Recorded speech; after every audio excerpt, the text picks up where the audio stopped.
If your business is trying to decide between an affordable compact size van and a spacious larger one, Fiat Scudo could prove to be the perfect compromise between the two.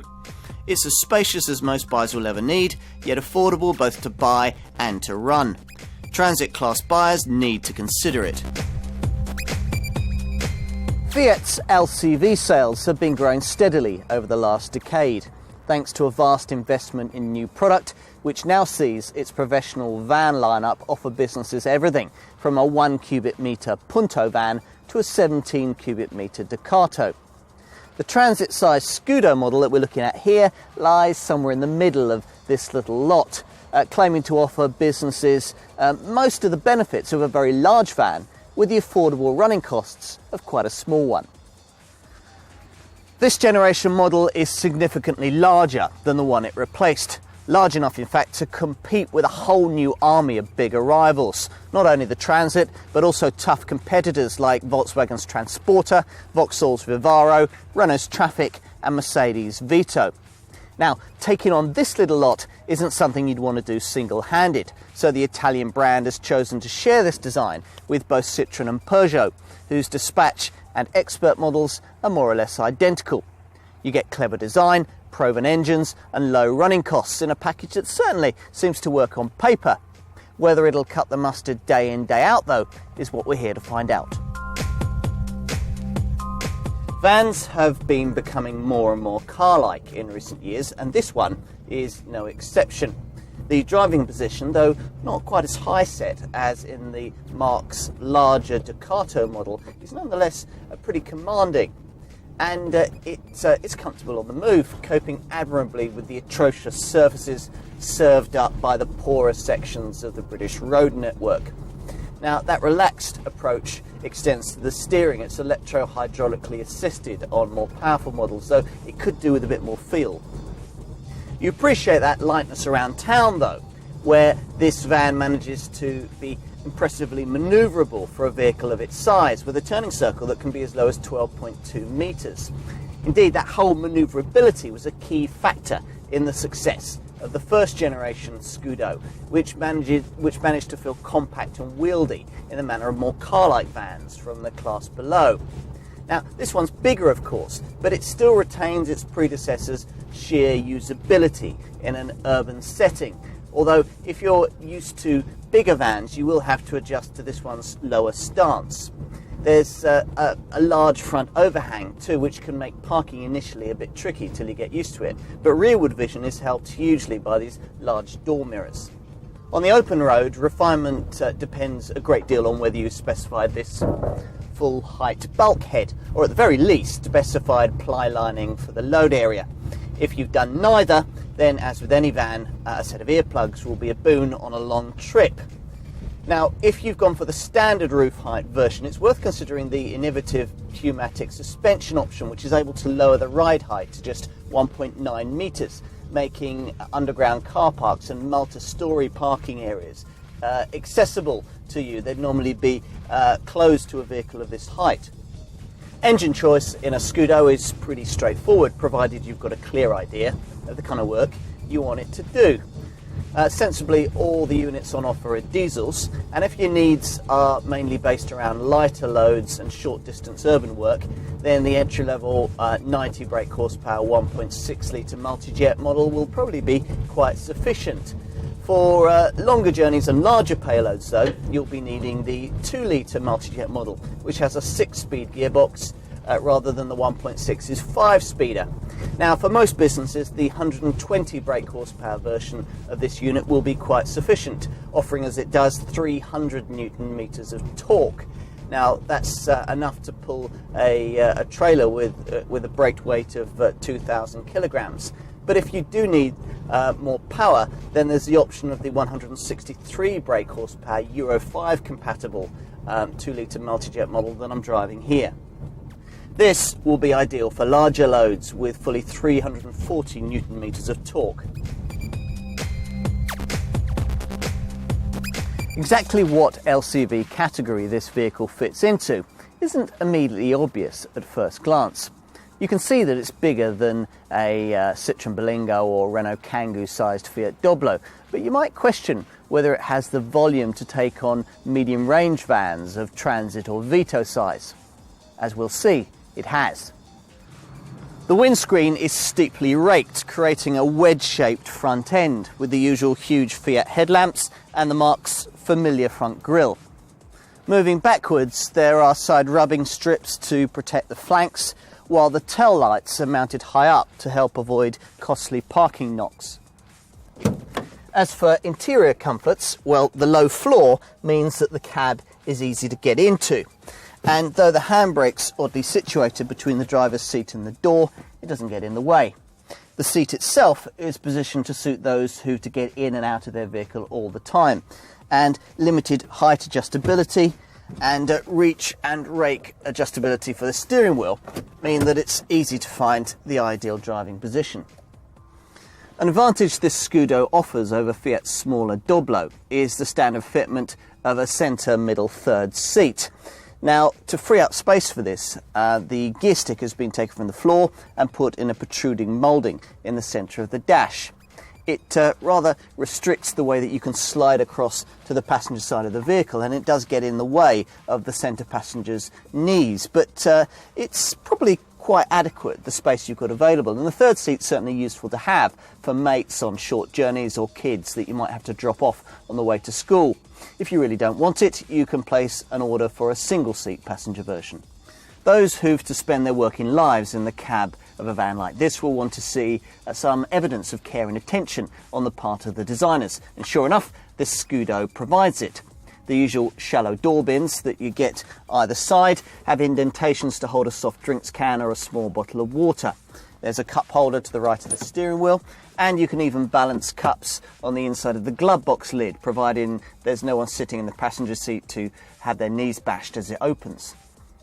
Other storage includes a deep, strangely sized bin on the top of the dash on the passenger side, cubbies in each corner, a shelf below the steering column, an optional tray beneath the passenger seat, and an overhead shelf.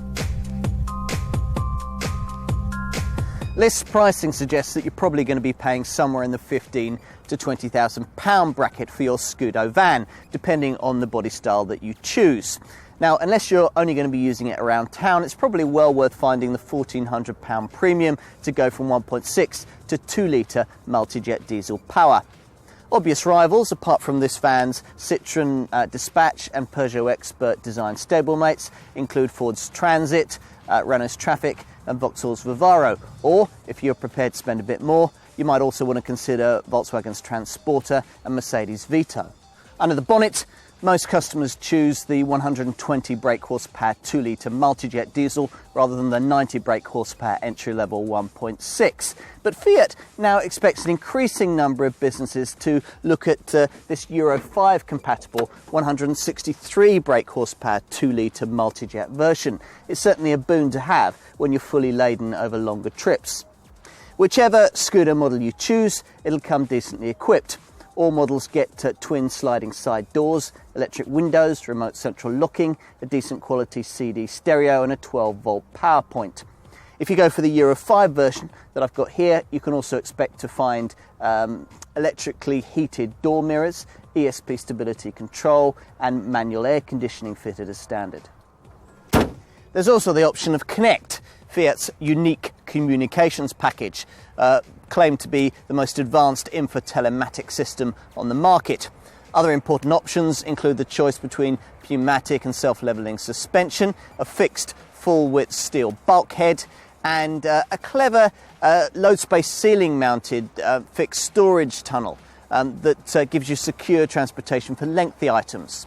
Now, safety-wise, you've got a driver's airbag, ABS with electronic brake force distribution to maximise its effectiveness, and ESP stability control where fitted.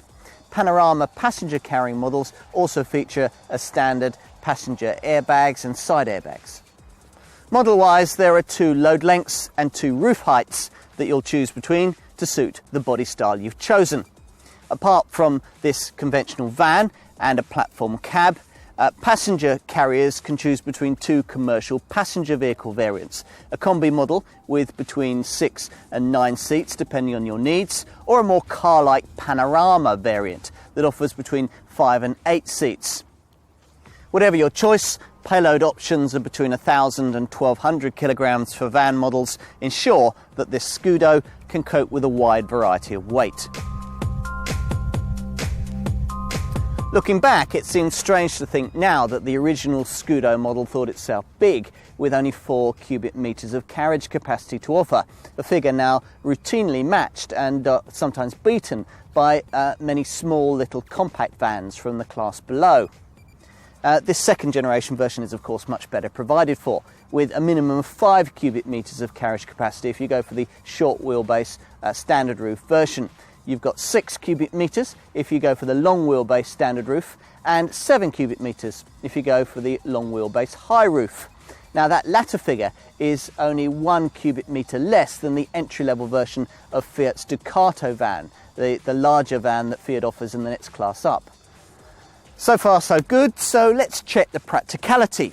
Now, a lifting tailgate is an option on combi variants and standard on the Panorama, but all van versions come with these conventional twin side-hinged rear doors that open out as usual to 90 degrees or 180 degrees if you release these door stays. When hauling weighty items aboard, it helps that there's a low loading height, 562 millimeters on standard versions, but you can get it as low as 490 millimeters if you opt for the pneumatic suspension. Now, getting bulky items in is also aided by the fact that you've got such a big aperture at the back here, 1,273 millimeters wide, 1,272 millimeters high, or as much as 1,630 millimeters in height if you go for the high roof version. Now, once you're at the point of getting stuff inside, there's a useful load length of 2,254 millimeters in the short wheelbase model, or 2,584 millimeters if you go for a long wheelbase. In terms of height, you've got 1,449 millimeters in a standard roof version, and 1,750 millimeters if you go for a high roof. Width, you've got 1,600 millimeters side to side, but that narrows to 1,245 millimeters between these two wheel boxes. For those occasions when it's easier to get things in through the side, there's a couple of sliding side doors provided, with apertures 924 millimeters wide and 1,293 millimeters high. Half-height protection against knocks and scrapes is provided around the load space and on the doors, but a better solution is this ply lining kit that I've got here that'll keep the cargo area really pristine. You've got tie-down points, 8 of them, scattered around the cargo area, but if you forget to use them and your load slides forward, there's a load-resistant frame separating your luggage, your cargo area from the cab. A better solution, though, is this fixed full-width steel bulkhead that really does improve the refinement up front quite a lot. And running costs? Well, you should be able to average between 37 and 39 miles to the gallon on the combined cycle, depending on the engine that you choose.